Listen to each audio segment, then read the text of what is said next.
of God. Walk, walk, walk in the light. Walk, walk, walk in the light. Walk, walk, walk in the light. Walking in the light of God. It's a great day to serve the Lord. It's a great day to serve the Lord. It's a great day to serve the Lord. Walking in the light of God. Walk, walk, walk in the light. Walk, walk, walk in the light. Walk, walk, walk in the light. Walking in the light of God. It's a great day to love the Lord. It's a great day to love the Lord. It's a great day to love the Lord.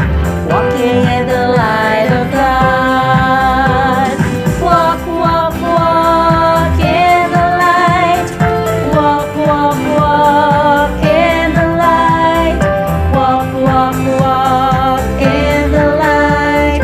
Walking in the light of God.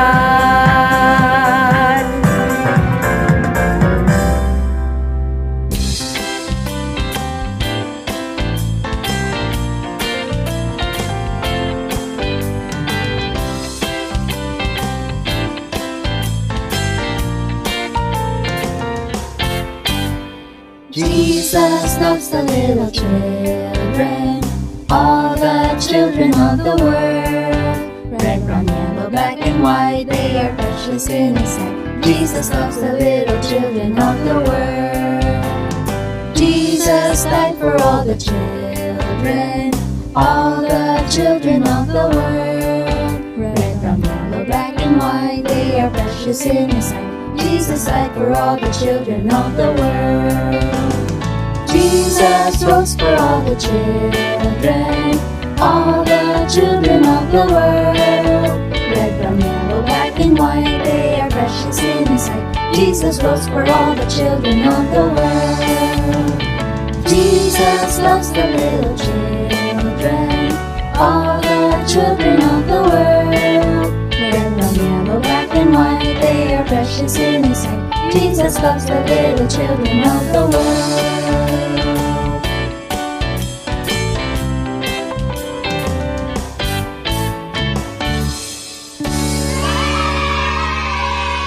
Hello everyone!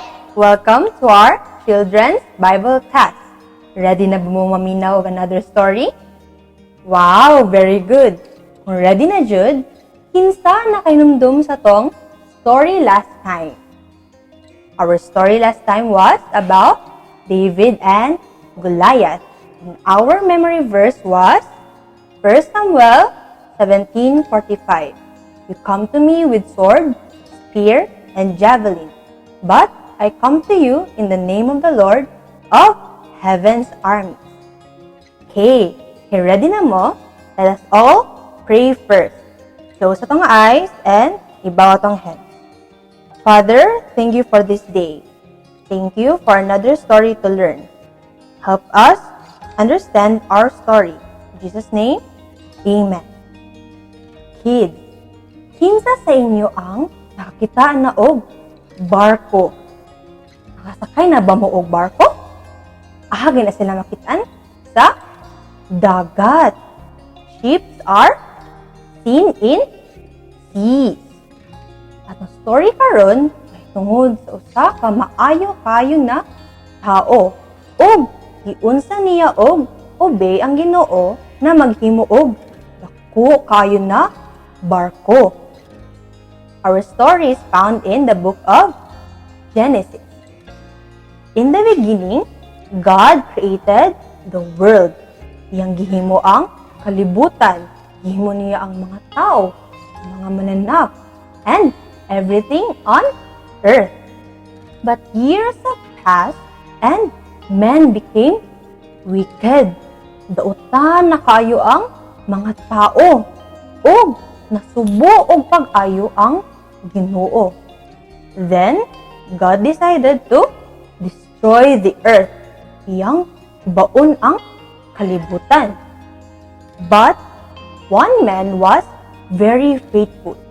Iyang ngalan mo si Noah. Noah and his family worshiped and prayed to God. Nagtuog gid sila sa Ginoo. One day, nag-ingon ng Ginoo kay Noah nga dautan na kayo ang mga tao ug dapat gubaon na ang earth. Every living creature will die. Because of that, God commanded Noah to build an ark. Unsa man na ang ark? Ang ark mao isa ka. Ang ark usa ka dako kaayo nga barko. Kanay nyo nakitan sa dagat na mga barko? Mas dako pa jud kaayo ana. God commanded Noah to build an ark because He will send a great flood. Magpadala og lunok ang Ginoo. And everyone on earth will die. But Noah and his family will be saved because God commanded them to go inside the ark. Magsulod sila sa arka. God also commanded Noah to bring animals. Mga mananap. Duha ka klase kada mananap. Bai og laki. Ang mga mananap ipasulod pud sa arka. God told Noah to prepare food for the animals and his family because it will rain for 40 days and 40 nights. After nadunggan ni Noah ang command sa Ginoo, nagtrabaho siya diretso. God gave Noah the wisdom to build the ark. Nagtrabaho siya ayo. Ug ang mga tawo nangatingala. Ngano naghimo man ni siya arka para man ni. Si Noah nagstorya sa mga tao about sa command sa Ginoo, pero walay gapaminaw. After pila ka days, ang arka nahuman na. The ark was ready. Si Noah, iyang gignan, iyang family na magsulod sa arka. Ug ang mga animals nangabot. Klase-klase na animals ang niabot. Na ay mga elephants, na ay mga cow, na ay mga birds. Ug silang tanan gipasulod sa arka. After everyone was inside, the door was shut. Wala na'y makasulod na laing tao. Si Noah uban niyang family naghulat. For pila ka days naghulat sila sa ulan. And then the rain started. For 40 days and 40 nights, wala nagundang ang ulan. Usog kaayo. Og nag-anam-anam og taas ang tubig. Diba kung makita tagbaha, usay taman sa liog. Nay uban, taman sa tumbalay. But the great flood reached until the highest mountains. The earth was filled with water, and everyone on earth died. Namatay ang mga mananap, namatay ang mga tao. Except for Noah, his family, and the animals inside the ark. For 40 days and 40 nights, nagpadayon og ulan. Hantod, nagundang siya.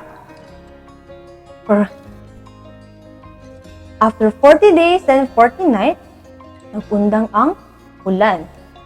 Og nagkahinay-hinay na gamay ang tubig.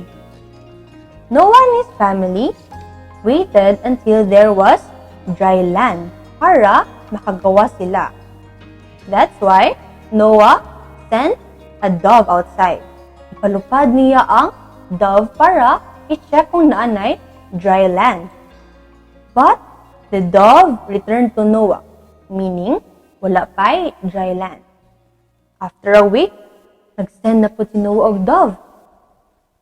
But the dove returned to Noah, but this time, there is an olive leaf, meaning the land has started to dry, but it's still not safe to go outside. After a week, Nagsend na po si Noah og dove, but the dove never returned, meaning, naanay dry land. God then told Noah that it is safe to go outside and they let the animals roam. Nagawas ang pamilya ni Noah ug ang mga animals sa earth. Noah and his family then built an altar and they worshiped and prayed to God. They were thankful for His faithfulness and His love. Nag-ampo sila sa Ginoo. God then promised that He will never send a great flood again. Dili na siya magpadala og lunog ever. And as a remembrance, God placed a rainbow in the sky. Sana mo og rainbow? So every time makita kag rainbow, this will remind us of God's promise.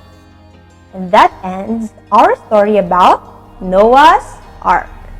Wow, daghan kay tag natun-an no. Like, God is very powerful and we must obey and worship God. Natun-an sa nato na to be obedient just like Noah in the story. And our memory verse for today is Genesis 7:5. Noah did according to all that the Lord had commanded him. Let us all pray. Father, thank you for this day. Thank you for the story that we've heard. Thank you for the lessons that we've learned. Help us to be obedient just like Noah in the story. In Jesus' name, amen.